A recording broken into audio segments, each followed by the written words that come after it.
Jedli ste už niekedy burgerový šalát? 20 minút a máš ho na stole. Budeme potrebovať hovädzie mäso, trošku sušeného cesnaku a udenej papriky. A z guličky urobíme placku. 2 polievkové lyžice kyslej smotany, asi takú kopcovú čajovú lyžičku majonézy, čajovú lyžičku dižonskej horčice, pol čajovej lyžičky paradajkového pretlaku, nakladanú červenú cibulku, ktorú som si robila doma, menšiu čajovú lyžičku, trošku soli, trošičku korenia a zamiešame. A kým sa nám nahrieva panvica, tak si ideme urobiť dobrý drink. Antiox, limetka citronová tráva. Asaj plody nemám, ale mám čučoriedky, vyzerá to rovnako. Takže môj dnešný letný drink je na svete. Tak na zdravíčko. A nemá žiadne kalórie. Burger tesne predtým, než ho dáme na panvicu, posolíme a pokoreníme. Prúdko opečieme na panvici, solíme, pokoreníme a necháme ho 5 až 7 minút odpočívať. Máme posolenú, poolejovanú cibulu, trošku dressingu. Domáci.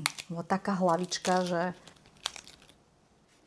wow. Inak okrem tohto limetka citronová tráva majú aj s broskyňou, o tom som vám hovorila minule. Ja dneska idem s touto zelenou.